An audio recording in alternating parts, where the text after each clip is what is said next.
Γεια σας, ονομάζομαι Χρήστος Μοσχίδης. Και εγώ και Μικενίδης Κορνήλιος. Και σε αυτό το βίντεο θα αναφερθούμε στην εξέλιξη του παγκόσμιου ιστού από το Web 1 έως και το Web X.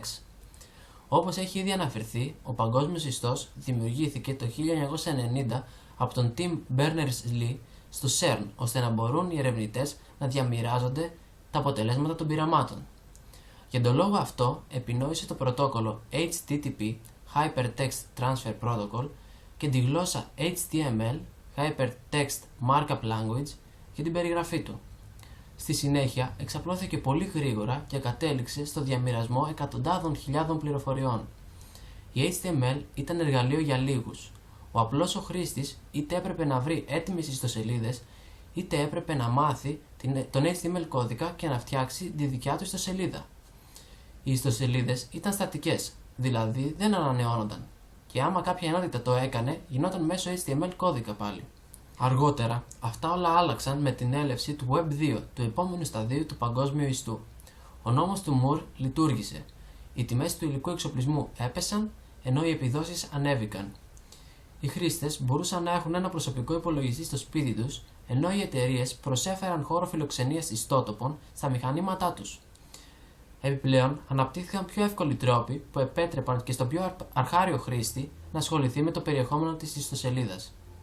Στο Web 2, αν και φαίνεται πως γίνανε τεχνικές αλλαγές στον παγκόσμιο ιστό, στην πραγματικότητα οι αλλαγές ήταν στον τρόπο κατασκευής ιστοσελίδων και στη χρήση τους. Συγκεκριμένα, ο χρήστης μπορούσε πλέον να αλληλεπιδρά, δηλαδή να αφήνει σχόλια, να δημιουργεί προφίλ και να ανεβάζει ο ίδιος περιεχόμενο και να συνεργάζεται στο πλαίσιο ενός εικονικού κοινωνικού δικτύου. Π.χ. ιστολόγια, τα γνωστά σε όλους μας blogs. Είναι υπόθεση λίγων λεπτών να στηθεί ένα ιστολόγιο, το οποίο μπορεί να ανανεώνεται ανά πάσα στιγμή και επίσης προσφέρει αλληλεπίδραση υπό μορφή σχολείων. Υπάρχουν πάροχοι δωρεάν αποθηκευτικού χώρου για τη δημιουργία ιστολογίου. Τα wiki, οι ηλεκτρονικές υπηρεσίες κοινωνικών δικτύων και οι πλατφόρμες συνεργασίας αποτελούν παραδείγματα του Web 2.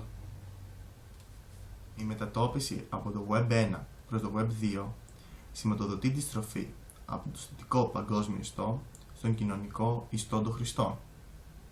Με την εξέλιξη των παγκόσμιων ιστών εμφανίζεται για πρώτη φορά ο όρος του Web 3, ο οποίος επισημαίνει τη στροφή προς τον νοήμονα ιστό που καταλαβαίνει τις απαιτήσεις του χρήστη.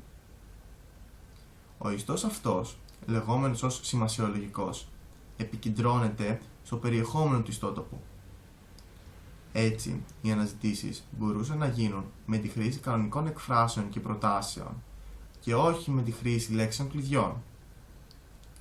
Ο ιστός 3 έδινε στον χρήστη τη δυνατότητα της αναζήτησης πληροφοριών χωρίς να χρειάζεται να τις μετατρέψει πρώτα σε γλώσσα αναγνωρίσιμη από τον υπολογιστή. Τέλος, ο λεγόμενος WebEx από το Extended Web, εκτεταμένος ιστός, είναι η τελική σύνθεση. Περιλαμβάνει ενοποιημένους τους ιστούς που προαναφέραμε, δηλαδή Web 1, Web 2, Web 3 και προηγμένα μέσα μετάδοσης της πληροφορίας όπως τρισδιάστατη απεικόνηση και εικονική πραγματικότητα. Ο ιστός επεκτείνεται πλέον πέρα από το διαδίκτυο μέσα στην καθημερινότητα. Καταλήγοντας συμπεραίνουμε πως ο αρχικός παγκόσμιος ιστός συνδέει δεδομένα και πληροφορίες. Ο Web 2 συνδέει άτομα μεταξύ τους, ο Web 3 συνδέει γνώσεις και ο Web X τις νοημοσύνες. Και κάπως έτσι φτάνουμε στο τέλος του βίντεο και της ενότητας που μας ανατέθηκε. Επικοινωνία και διαδίκτυο. Ήμασταν η ομάδα 27. Σας ευχαριστούμε πολύ για τον χρόνο σας. Γεια σας.